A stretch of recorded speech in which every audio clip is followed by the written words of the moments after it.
कालचा एकंदरीत प्रसंग याचा जर का आढावा घेतला तर खूपच भयानक प्रसंग होता. त्याचं कारण असं आहे की स्टेजच्या मागे माझे जवळजवळ 600-650 कलाकार होते. शिवाय एक 150 जणांचं ढोल पथक, त्याबरोबर बॉलिवूडच्या परफॉर्म करणारी 100-125 मुलं, त्या व्यतिरिक्त आमचे सगळ्यांचे जवळजवळ 200-250 टेक्निशियन्स, एवढी सगळी मागे टीम होती. आणि त्या टीमची झालेली पळापळ आणि ह्या पळापळीतून माझ्या ग्रुपला आलेले काही आळंदीची लोकं, काही आदिवासी लोकं, काही धनगरी ग्रुप, हे मुंबईतलं चौपाटीने हा प्रकार नोंद नसल्यामुळे ते त्यांच्या दिशेने पळून कुठे गेली हे आम्हाला सापडत नव्हती.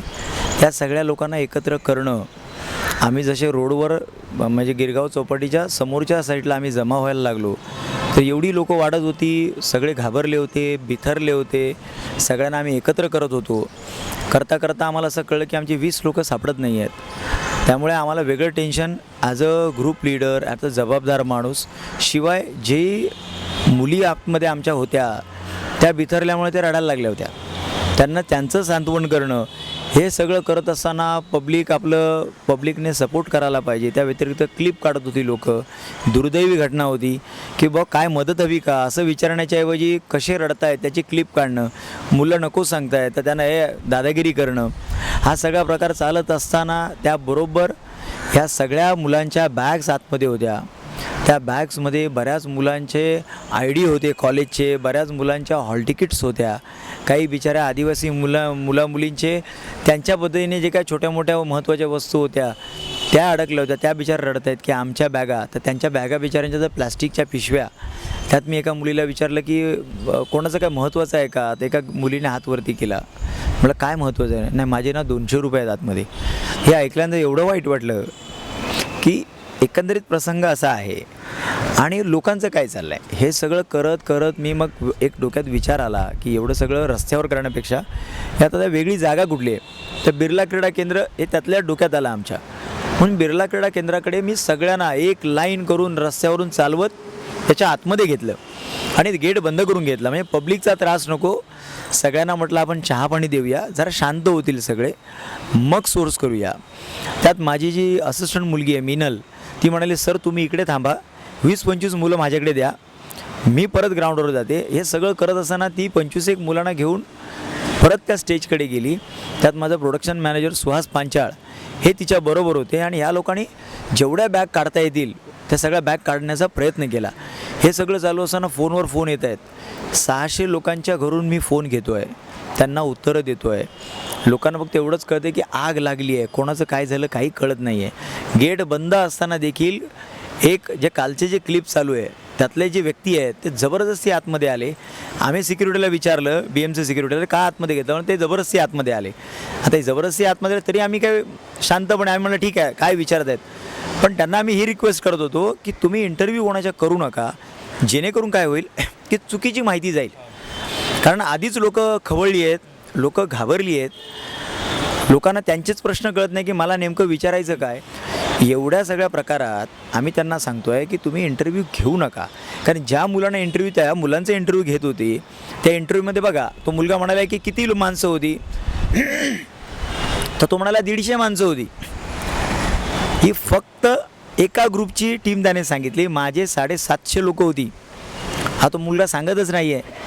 त्याला परत त्या क्लिपमध्ये विचारलं जातं आहे की आग देख के कैसा लगा. तर मला असं वैयक्तिक वाटतं की हा प्रश्न विचारण्याच्या ऐवजी जर का त्याने बसलेले आदिवासी लोकं, बसलेले आळंदीची बिचारे वारकरी लोकं, बसलेला धनगरी ग्रुप यांना विचारलं असं बाबांनो तुम्हाला काय मदत हवी आहे का, व तुमचं इथे मेन कोण आहे, एवढे सगळे इकडे आला आहेत ते, तर त्या माणसाला भेटला असता. तुम्हाला आमच्याकडून, आम्ही जबाबदार माणसं आहोत, तो आम्ही तुम्हाला काय मदत करू का. या व्यतिरिक्त कैसा लगा, आग देखे, ही भाषा जी आहे आणि त्या मुलाची बिचाराची त्याच्या जी समजूत आहे, कारण तो पण नॉन महाराष्ट्रीयन आहे, त्याला कळत नाही, कल्चरल ग्रुप त्याला कळलंच नाही. शिवाय हा जो क्लिप जो बघताय तुम्ही त्याच्यावर तो माणूस म्हणतो फिर सोनाक्षी सिन्हा का क्या हो गया. मला कळत नाही, या माणसाला फक्त अमिताभ, सोनाक्षी सिन्हा, हेमा मालिनी एवढंच माहीत होतं. महाराष्ट्राचं कल्चर माहीत नाही वाटतं की यात महाराष्ट्राचा कल्चर शो होता. सोनाक्षी सिन्हा आणि अमिताभ बच्चनचा शो नव्हता. जे काय पेपरला त्याने वाचलं असेल किंवा त्याला माहीत नसेल तर त्याने परत बघावं. तर त्याने हे विचारायला पाहिजे होतं की माझी कल्चरल महाराष्ट्राची लोककलेची लोकं बसलेली आहेत, तर जर मी त्यांच्याकडे अजून विचारतो बाबांनो तुम्ही ठीक आहात ना, ते न विचारता सोनाक्षी सिन्हा स्टेज पे आई थी क्या, फिर वो कहाँ भाग गई, हे विचारण्यात त्याला इंटरेस्ट आहे.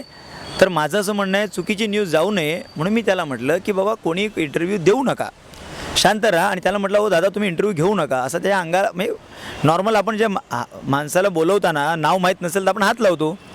मला तरी एवढं वाटतं की बाबा ज्या माणसाचं नाव माहीत नाही आणि त्याला बोलवायचं असेल तर आपण हात लावून त्याला बोलवतो की दादा, आणि दादा म्हटलं आहे मी, तर तो माणूस अंगाला हात लावायचा नाही, ह्याचा अर्थ दादागिरी सुरू त्यांनी केली. माझं म्हणणं अंगाला हात लावायचं नाही म्हणजे काय आमच्या अंगाला काय झालं आहे का त्याच्या अंगाला ते मला माहीत नाही, पण एवढ्या प्रसंगाला 600 लोकांचे फोन घ्यायचे, 600 लोकांच्या वस्तूची काळजी घ्यायची, शिवाय महाराष्ट्राची लोककला बॉलिवूडच्या मध्ये हेममालिनी, अमिताभ बच्चन, महाराष्ट्राची लोककला, महाराष्ट्राचा शिवराज्याभिषेक, त्यानंतर परत बॉलिवूड. तर जो एक डोक्यात होतं माझ्या की एवढ्या मोठ्या लेवलला तो राज्याभिषेक झाला पाहिजे की लोक म्हणाले की बॉलिवूड फिकं पडलं. ही आमची जबाबदारी होती महाराष्ट्राच्या लोककलाकारांची, महाराष्ट्रातल्या कलाकारांची, आणि ती निभावण्यासाठी ते जे टार्गेट होतं ते डोळ्यासमोर दिसतं आहे, आग लागली आहे आणि टार्गेट ते दिसतं आहे. कारण मी ज्यावेळेला आदल्या दिवशी रिहर्सल केली, रिहर्सलला राज्याभिषेकाचा एंड बघितल्यानंतर स्वतः आमिर खानने तिथल्या लोकांना विचारलं की कोरिओग्राफर कोण आहे. मला बोलवून घेतलं, म्हटलं की खूप छान आणि ग्रँजर दिसतं आहे, मला उद्या आवडेल समोरून बघायला. ही कॉम्प्लिमेंट जर का त्या ॲक्टला विदाऊट कॉस्ट्यूम छोट्या मोठ्या प्रॉपमध्ये जर का दिसत असेल त्याचं ग्रँजर, तर मग वैयक्तिक माझ्या मुलांचा आनंद एवढा मोठा झाला होता की आता आम्ही उद्या कलरफुल कॉस्ट्यूममध्ये करू तेव्हा आमचा ॲक्ट किती मोठा वाटेल. हे सगळं टेन्शन मुलांचं ह्या बॉलिवूडच्या कलाकारांबरोबर आम्ही प्रेझेंटेशन देणार, हे त्यांची एक एनर्जी, हे सगळं माझ्या डोक्यात येत होतं. आणि त्याबरोबर शेवटी हे सगळं ज्यासाठी केलं जातं कमर्शियली जो काय प्रकार आहे, 2 पैसे सगळ्यांना मिळत असतात, आणि ह्याचं कॅल्क्युलेशन की आज हे 600 लोकांना मी उद्या उत्तर काय देऊ, ह्या सगळ्या गोष्टी माझ्यासमोर चालत असताना एखादा माणूस मला विचारला तुम्ही कोण, चला हात नाही लावायचा, तर मला वाटत नाही कोणाचं टेम्परामेंट राहील आणि त्या व्यक्तीचं पण स्वतःचं राहिलं नसतं. तो जर का माझ्या जागी असता तर माझी स्वतःची फॅमिली त्या शोला बसली होती, माझी 2 मुलं, माझी बायको, माझे फॅमिली मेंबर्स. मी एकाही शब्दाने जोपर्यंत मला माझी सगळी टीम सापडत नाही माझ्याकडे तोपर्यंत मी विचारलं पण नाही की तुम्ही बाहेर आलात का किंवा तुम्ही कुठे आहात. माझा लहान मुलगा असताना देखील मी विचारलं नाही, का तर माझी पहिली जबाबदारी ही माझी 600 मुलं होती आणि त्यानंतर माझी फॅमिली होती. म्हणजे टार्गेट आपली मुलं दिसतात की जी आतमध्ये आहेत, जिथे आग लागली तिथे माझी 750 लोकं आहेत, तर त्यांना पहिलं मी बाहेर कसं काढेन, ते सुखरूप आलेत का बाहेर, ही माझी पहिली जबाबदारी आहे. कारण ते माझ्यासाठी इथे आलेले आहेत आणि ह्या लोकांना ते कळत नसेल आणि ती क्लिप दाखवत असतील तर मला म्हणायचं की यांना ही चौकशीच करायची होती की आग लागल्यावर काय झालं. तर मग ज्याने जिथे आग लागली ना तिथे थांबून चौकशी करायला पाहिजे होती. 5 किलोमीटर एका सेफ जागी सगळ्यांना घेऊन जाऊन आम्ही सेटल करतो आहे, तिकडे आतमध्ये घुसून आपको कैसा लगा, मज़ा आया क्या, असंच वाटतंय मला की त्याला अपेक्षा होती की बहुत मजा आया, हम देख के बहुत एन्जॉय किया. काय मला कळलं नाही त्याला काय ऐकायचं होतं. जर का यांना एवढीच कळकळीने काय दाखवायचं होतं तर त्यांनी शांतपणे विचारायला पाहिजे होतं की बाबा तुम्हाला मदत हवी आहे का, पहिली मला सांगा. तर आम्हाला खूप बरं वाटलं असतं की त्याने आम्हाला विचारलं की तुम्हाला मदत हवी आहे का.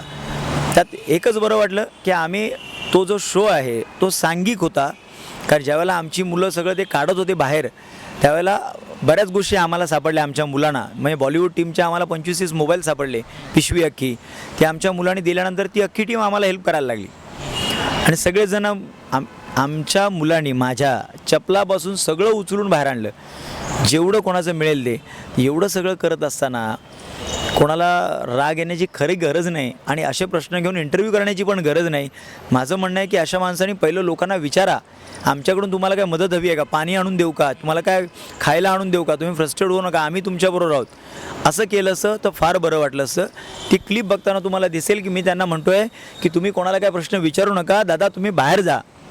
तर तो माणूस म्हणतो आहे हात नाही लावायचा, हात नाही लावायचा. तर आता तुम्ही बघा, मी एवढंच म्हणतो आहे की तुम्ही बाहेर जा, तो माणूस म्हणतो हात नाही लावायचा. म्हणजे दादागिरी कोण करते किंवा अडकाटी कोण करते हे तुम्हाला स्वतःच कळेल किंवा काय नेमका प्रकार आहे तो. आम्हाला अडकाटी करायची असते तर आम्ही विचारलं नसतं, तुम्हाला बाहेरचं सांगितलं नसतं, पहिलंच मारलं असतं.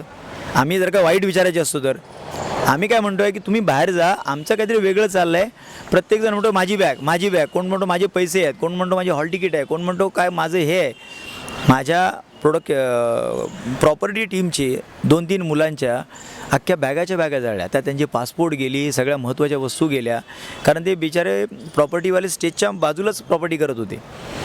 तर ह्या सगळ्या गोष्टी त्या माणसाला लक्षात नाही आल्या आणि हे क्लिप फिरवत आहेत. तर मला असं म्हणायचं आहे की यांनी याचा विचार करावा की मीडिया म्हटल्यानंतर आपण मीडिया आम्हाला सपोर्ट करायला पाहिजे. तर तुम्ही एवढं फक्त दाखवताय. नंतर मी 10 वेळा म्हटलं त्याला की आमच्या जीवावर बेतलं आहे, माझी 20 मुलं सापडत नाही आहेत, हे का नाही दाखवत आहेत. याचा विचार केला त्या माणसाने. तो एवढंच म्हणतो आहे माझ्या कॅमेऱ्याला हात लावू नका, मला हात लावू नका. म्हणजे नेमकं काय तो काय दाखवायला आला होता की मी कोण म्हटला इकडचा दादा आहे किंवा काय आहे हे दाखवायला त्याचा प्रयत्न चालला आहे. सगळ्यांचं एक क्लिप फिरवून की मला काही कळलं नाही काय चाललं आहे. कारण अशा वेळेला शांत राहणं गरजेचं असतं आणि लोकांना शांत करणं गरजेचं असतं. मला हेच कळत नाही आहे की गिरगाव चौपाटीचा स्टेजचा एरिया टू बिर्ला क्रीडा केंद्र फक्त मी लोकांना शांतच ओरडून शांतच करतो आहे. पालक, मुलं, रडणारी मुलं, हरवलेली मुलं, त्यांचे बॅग्स, हे सगळं करत तिथे येईपर्यंत किती कंट्रोल करावं माणसाने. त्यानंतर कोणतरी म्हणाले हात नाही लावायचा. तुम्ही क्लिप बघा. मी एवढंच म्हणतो दादा तुम्ही बाहेर जा, तो म्हणतो हात नाही लावायचा, हात नाही लावायचा. तर आता तुम्ही बघा टेम्परामेंट कोणी ठेवावं, मी ठेवायला पाहिजे का त्या माणसाने ठेवायला पाहिजे. ज्याला कशात इंटरेस्ट होता मला माहीत नाही की तो लोकांना फक्त विचारतो कैसा लागा आग दे, त्याला मसाला मिळतो काय, हीच त्याची इच्छा होती. तर अशा माणसाला काय करायचं. आम्ही काहीच नाही केलं. मी क्लिपमध्ये बघा मी मुलांना सांगितलं बाबा ह्याला बाहेर घ्या, ह्याला तर तुम्हीच बाहेर घ्या.